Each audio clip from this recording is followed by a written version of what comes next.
Hola, hola, mi nombre es Sonia Santana, soy estudiante de quinto de secundaria y en esta oportunidad trabajaremos brevemente y de forma resumida 10 temas que hemos trabajado en la asignatura de Lenguaje y Comunicación 3.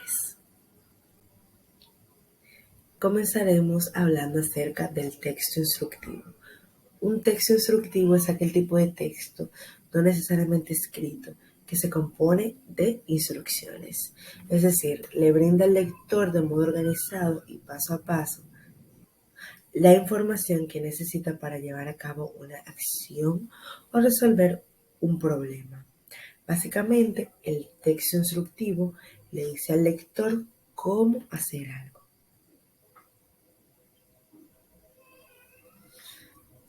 Continuaremos hablando acerca del ensayo argumentativo. El ensayo argumentativo es aquel tipo de texto que propone exponer una postura personal frente a un tema determinado. Es así como puede convencer, mediante la demostración de que su punto de vista es el correcto. No basta con argumentar, debe respaldar con cifras, citas y otras informaciones, diciendo siempre de dónde las obtuvo.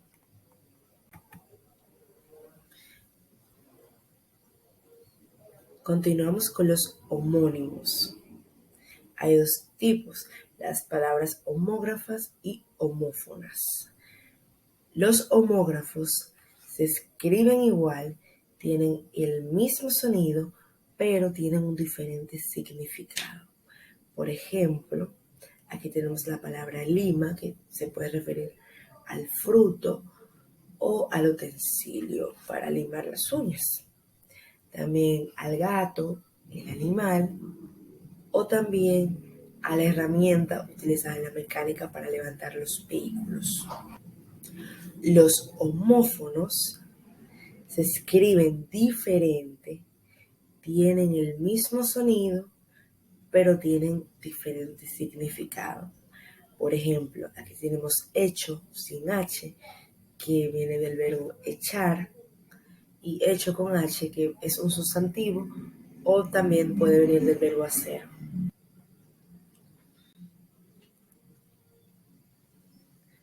Nuestro siguiente tema son los conectores. Los conectores son palabras o grupos de palabras que sirven para unir ideas que se relacionan entre sí dentro de una oración. Por ejemplo, pero y sin embargo, que son conectores de contraste, es decir, oponen ideas, es decir, y o sea, que son conectores de ejemplificación, y además que es un conector de adición. Estos son solo unos ejemplos.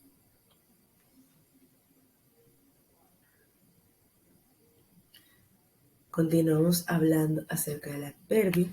El adverbio es una palabra que puede formar parte de la oración y cambia o añade detalles a un verbo, a un adjetivo, otro adverbio o incluso a toda una oración. Existen diferentes tipos.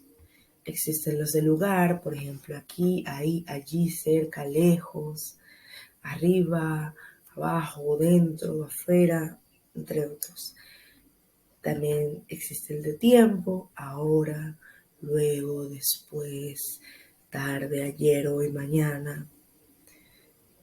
Existen también los de modo, bien, mal, deprisa, despacio.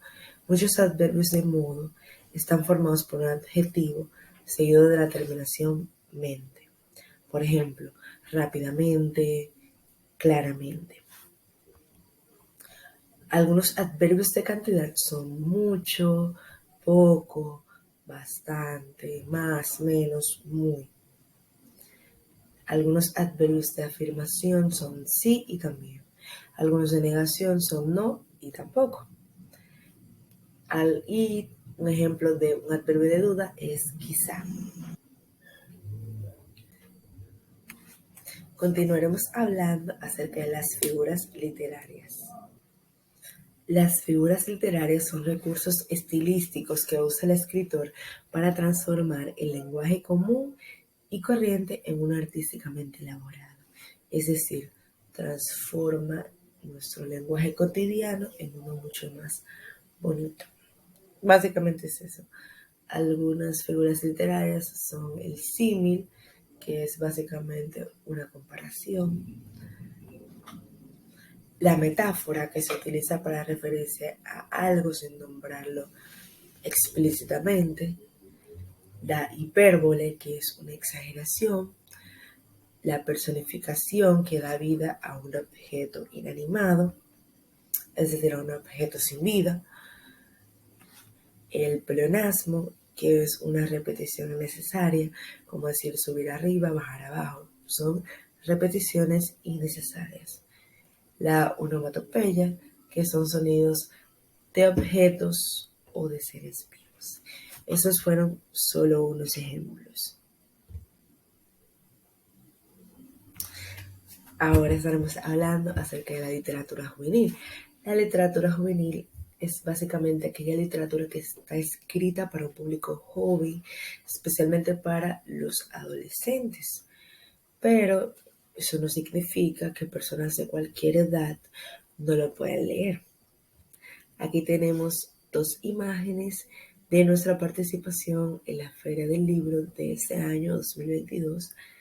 Algunas de las obras que representamos acerca de la literatura juvenil fue It, de terror, y Harry Potter, de fantasía. Ahora estaremos explicando las diferencias entre dialecto, socialecto y geolecto. El dialecto es una variante de una lengua según su zona geográfica. Por ejemplo, se habla inglés en diferentes países, pero no es el mismo inglés empleado en Estados Unidos que el empleado en el Reino Unido. Esta variación se puede deber a consecuencias geográficas o simplemente culturales. El sociolecto se entiende por la manera de hablar de un grupo social determinado. Eso se puede determinar según el grupo social al que pertenezca.